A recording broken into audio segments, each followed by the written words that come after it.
जय हिंद दोस्तों, मेरा नाम है नीरज और आप देख रहे हैं द मनी पॉडकास्ट। मेरे साथ मेरी को होस्ट है वृंदा। वृंदा जी बताएंगे आज आपको हम किस मुद्दे पे बातचीत करने वाले हैं, जो हमारे एक स्टूडेंट ने हमसे सवाल पूछा था। वृंदा, क्या सवाल आया था आज? राइट। सो जब स्टॉक मार्केट डिप कर रही होती है, फॉल देखने को हमें मिल रहा होता है, तो उस टाइम पे हमें इन्वेस्ट करना चाहिए, नहीं करना चाहिए, क्या स्ट्रैटेजी रहनी चाहिए, वो हम्म, आपसे जानना चाह रहे थे। हम्म, बिल्कुल ठीक। तो ये बहुत ही रेलेवेंट डिस्कशन होने वाला है। मेरी सबसे रिक्वेस्ट रहेगी कि पूरे हमारे इस एपिसोड को अच्छे से देखिएगा और अपने थॉट्स नीचे लिखिएगा कमेंट बॉक्स में, ठीक है?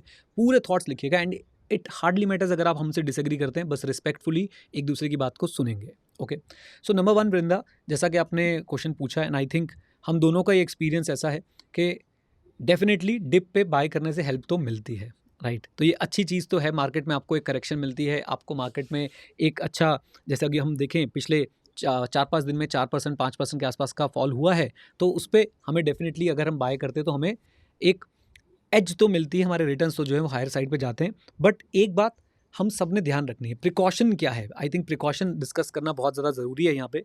प्रिकॉशन ये है कि देखिए, हर डिप के बाद क्विक रिकवरी होगी, ऐसा बिल्कुल भी ज़रूरी नहीं है। Let me tell you once again, हर डिप के बाद क्विक रिकवरी होगी ऐसा बिल्कुल भी ज़रूरी नहीं है।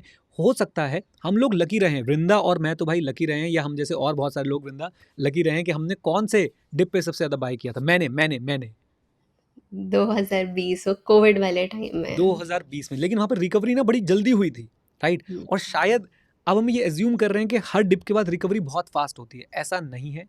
महीनों लग सकते हैं, इवन सालों भी लग सकते हैं। अगर मैं आपको यूएस का एक एग्जांपल दूं, बहुत एक्सट्रीम एग्जांपल दूं, तो 1929 1929 में जो यूएस का डाउ जोन्स जिसे हम बोलते हैं, आई होप मैं सही प्रोनाउंस कर रहा हूं, वो था 381 के लेवल पे। और उसके बाद 1942 में 1941 1942 के पास वो 81 पे था, 91 पे था। यानी 381 से 91 92 पहुंच गया था वो 12 साल में, राइट? रिसेशन जिसे बोलते हैं, द ग्रेट डिप्रेशन था या ग्रेट रिसेशन था। तो वो उस समय आप सोचिए कि लोगों ने कहाँ से पेशेंस लाए इतना। तो आप हर, मैं आपको डरा नहीं रहा हूँ, बट मैं वृंदा एक बात बताने की कोशिश कर रहा हूँ कि ये ज़रूरी नहीं है कि हर डिप की रिकवरी भी बहुत सॉलिड बहुत फास्ट हो। अगर आप बाय द डिप कर रहे हैं, बी इमोशनली प्रिपेयर्ड कि आपकी रिकवरी थोड़ी सी डिले भी हो सकती है, और वो इमोशनल डिसिप्लिन आपके पास होना चाहिए, राइट वृंदा? राइट, बिल्कुल ठीक है। सो अभी जैसे मैं आपसे भी जानना चाहूंगी, हम्म, अ, कुछ लोग ऐसे भी होंगे जिनके पास कैश नहीं होगा इस टाइम पे, हम्म, बट वो उस माइंडसेट के होंगे कि यार सब बाय कर रहे हैं, मैंने तो बहुत जगह पे पढ़ लिया by the hmm, dip.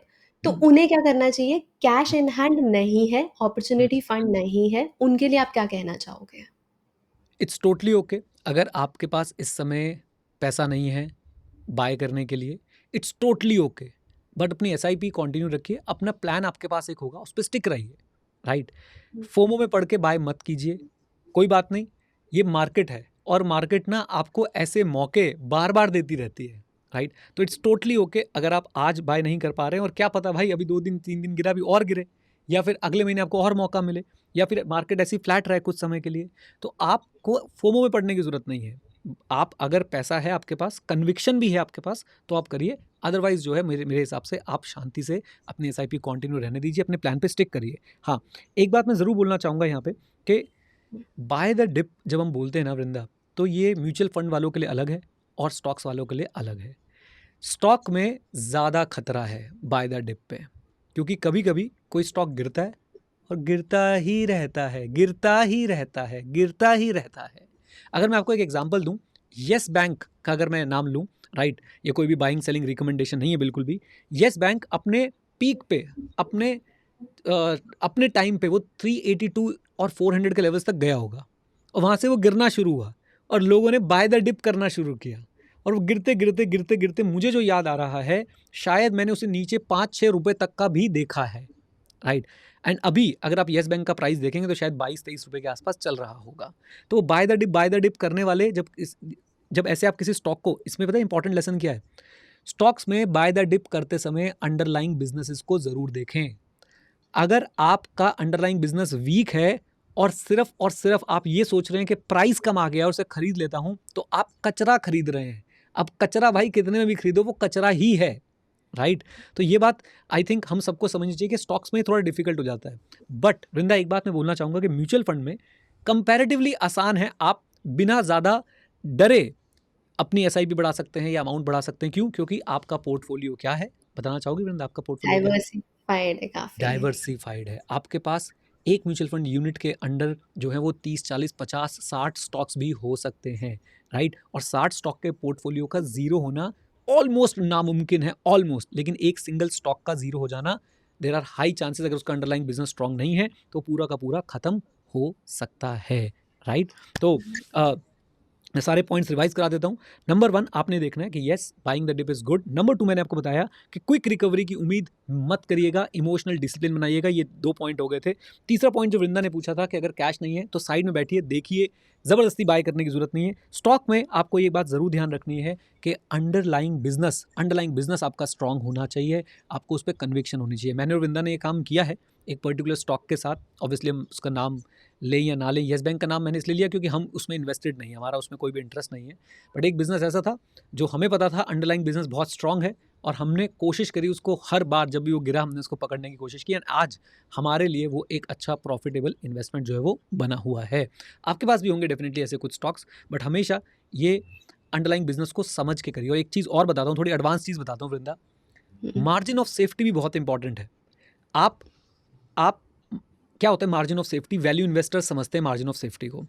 For example, एक स्टॉक है जिसकी एक्चुअल इंट्रिंसिक वैल्यू बोल देता हूँ वो 500 रुपये है, लेकिन वो चल रहा था 5,000 का, तो वैसे ही वो बहुत महंगा था। वो 5 से 4 का भी आ गया तो भी वो महंगा ही है, राइट? तो अगर यही स्टॉक जब भाई 500 या उस मतलब 1000 के आसपास भी आएगा या 800 के आसपास भी आएगा, तो भी मैं सोचूंगा, वो भी मंगर साहब के विजडम की वजह से, कि भाई ग्रेट कंपनीज को एक फेयर प्राइस से बाय कर लेना चाहिए। बट 500 का स्टॉक अगर 5,000 पे और वो 4,000 पे गिरता है, तो मुझे लगता है मार्जिन ऑफ सेफ्टी अभी भी नहीं पहुंचा है, और आपको जो है अभी उसमें एज सच इन्वेस्ट नहीं करना चाहिए, राइट? तो देख रहे हैं कि जब स्टॉक पे आ रहे हैं वृंदा, तो हमें कितनी सारी चीज़ें ध्यान में रखनी पड़ रही हैं। आपको अंडरलाइंग बिजनेस देखना है, आपको मार्जिन ऑफ सेफ्टी देखना है, बहुत सारी चीज़ें हैं जो आपको ध्यान में रखनी पड़ेंगी, है ना? अब 1-2 क्वेश्चंस और थे जो हमने वो पूरा का पूरा क्वेश्चन का कमेंट पढ़ा था, मैं उसी में से सारी चीज़ें निकाला हूं। तो एक क्वेश्चन ये था कि ये भी बताइए कि ऐसे गिरावट में क्या नहीं करना चाहिए। वृंदा, आपको क्या लगता है, एक चीज़ आप बताओ कि जो नहीं करनी चाहिए? मेरे को सबसे बड़ी गलती लगती है कि स्पेसिफिकली जैसे मैंने अभी क्वेश्चन भी पूछा था कि कैश नहीं है तो क्या करना चाहिए? वो मैंने क्यों पूछा, क्योंकि बहुत लोग ये गलती कर देते हैं, जब डिप हो रही होती है मार्केट, वो इमरजेंसी फंड अपना यूज़ कर लेते हैं। Which is wrong. Emergency fund का मतलब रीज़न ही अलग है उसे रखने का, वो है ही नहीं जो आप डिप पे यूज़ करें, तो वो मेरे को एक बहुत बड़ी गलती लगती है। राइट, मैं बीच में थोड़ा सा इसलिए मुस्कुराया क्योंकि वृंदा का आज हमने ऑफिस में नया नाम रखा था, वो मुझे याद आ गया। बट कोई बात नहीं, कोई बात नहीं। तो मैं आपको बता देता हूँ, नाम नहीं बता रहा हूँ, बस मैं ये बता देता हूँ कि येस, वृंदा ने बिल्कुल सही पॉइंट बोला है कि अगर आपके पास इमरजेंसी फंड है और ऐसा डिप आपको दिख रहा है, तो भाई उठाओ सारे एकदम इमरजेंसी फंड और लगा दो स्टॉक मार्केट में, एकदम मौज ही मौज। ऐसा कर मत देना, बिल्कुल भी मत कर देना। आपने अपने इमरजेंसी फंड को किसी भी हाल में जो है वो डिप्स में नहीं लगाना है। इमरजेंसी फंड का एक पर्पस है, और उसी पर्पस के लिए आपने जो है वो उसे रखना है। इसी के साथ साथ वृंदा की बात को कंटिन्यू करते हुए मैं एक बात और बोलना चाहूँगा कि आपको किसी भी हाल में एक काम और नहीं करना है, उधार लेके इस समय इन्वेस्ट नहीं करना। याद रखिए, रिकवरी आपने क्विक देखी होगी, लेकिन ऐसा भी हो सकता है, जैसे मैंने आपको यूएस का एग्जांपल दिया, कि 10-12 साल तक भाई साहब मार्केट जो है वो आपको रुला सकता है। 10-12 साल एक्सट्रीम केस हो गया, 2 साल तक रुला सकता है, 3 साल तक रुला सकता है। यू नेवर नो कि क्या होने वाला है। तो प्लीज़ उधार लेके इन्वेस्ट मत कीजिए, इमरजेंसी फंड इन्वेस्ट मत कीजिए। तीसरा पॉइंट मैं वृंदा से पूछता हूँ, और वृंदा क्या ना करें, बताओ ज़रा, और क्या ना करें? एसआईपीज़ बिल्कुल भी रोकनी नहीं चाहिए। हाँ, क्या बात है, क्या बात है। अपनी एसआईपीज़ आपको बिल्कुल नहीं रोकनी चाहिए, क्योंकि इस समय ही आपकी एसआईपी क्या करेगी ना, आपके लिए ऑटोमेटिकली कम प्राइस पे ज़्यादा यूनिट्स बाय कर लेगी। आपके नंबर ऑफ यूनिट्स आपको ज़्यादा मिलने वाले हैं, क्योंकि उनकी एनएवी कम चल रही होगी। तो अगर आप एसआईपी वाले व्यक्ति हैं हमारी तरह, तो आपको बिल्कुल भी इस समय एसआईपी नहीं रोकनी चाहिए, प्लीज़ मत रोकिएगा। अब मेरी बारी है एक और पॉइंट बताने की। आप लोगों को, उम्मीद करता हूँ आप लोगों से एंजॉय करेंगे, लेकिन उससे पहले मैं आप लोगों को बताना चाहूँगा बुक रीडिंग क्लब के बारे में। हमने अपना एक बुक रीडिंग क्लब शुरू किया है, जहाँ पे मैं पर्सनल फाइनेंस और finance, mutual fund, stock market की बहुत सारी किताबें पढ़ता हूँ, आपके साथ उनकी हाइलाइट्स शेयर करता हूँ, और एक ऑडियो क्लिप शेयर करता हूँ जो भी मैं पढ़ता हूँ उस पर अपनी कॉमेंट्री के साथ। तो मैंने जो भी पढ़ा, फॉर एग्जाम्पल मैंने अभी लेटेस्ट पढ़ा था सर जॉन टेम्पल्टन के बारे में। टेम्पल्टन जी के चैप्टर से मैंने 3 ऑडियोज़ निकालने हैं, 2 मैं दे चुका हूँ। उन ऑडियोज़ में मेरी कमेंट्री होगी, मेरी अंडरस्टैंडिंग होगी, इंडियन मार्केट्स के हिसाब से मैं उनके ऊपर जो है आप लोगों को टिप्पणी भी करके बताता रहूँगा। तो आप अगर उस बुक रीडिंग क्लब के मेंबर बनना चाहते हैं, हमने उसका प्राइस बहुत ही कम रखा है और अभी उस पर 20% डिस्काउंट भी चल रहा है। आप लोग कोड यूज़ कर सकते हैं, जो कोड आपको वृंदा बताएंगी। वृंदा जी, कौन सा कोड है?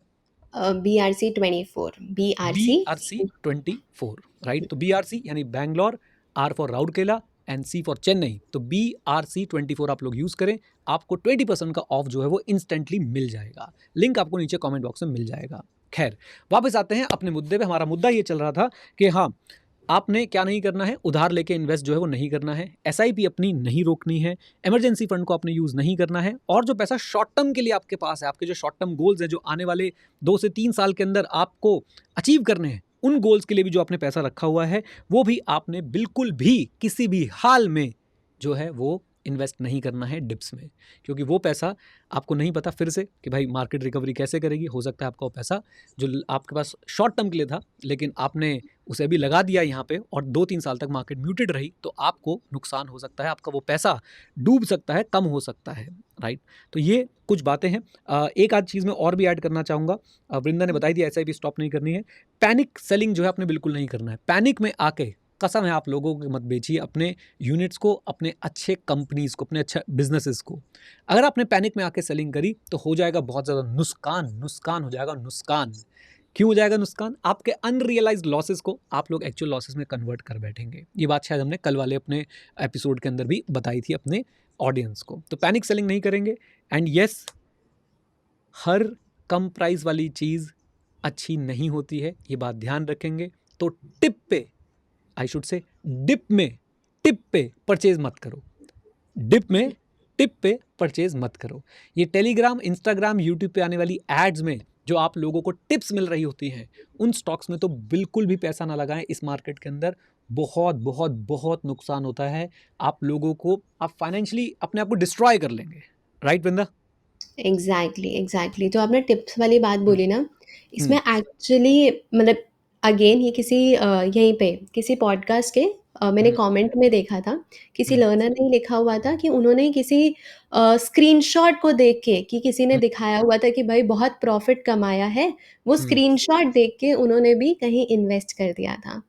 सो मतलब कैसे ये डिसीजन लेते हैं, आई मतलब like I fail to understand कि भाई पीछे आप थोड़ा सा स्टडी करो। At the end of the day it's your hard earn money. Please उसे थोड़ा सा सोच समझ के तब इन्वेस्ट करो। राइट गाइस, तो ये यार हमने कोशिश करी है, जितने मेरे थॉट्स थे मैंने सबको सम अप किया है आप लोगों के लिए, कि आपको डिप्स पे क्या करना चाहिए, कि आपको जब स्टॉक मार्केट गिरे तो आपको बाय करना चाहिए, नहीं करना चाहिए।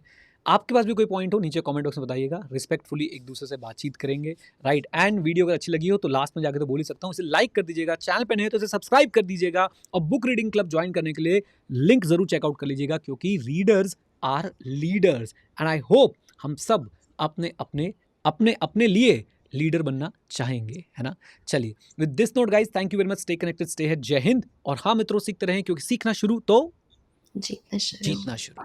Bye bye and take care, god bless you. Vrinda, तुम्हारा नया नाम बताने वाला हूँ मैं, 1 2 3, चलो ठीक है, बाय बाय बाय बाय।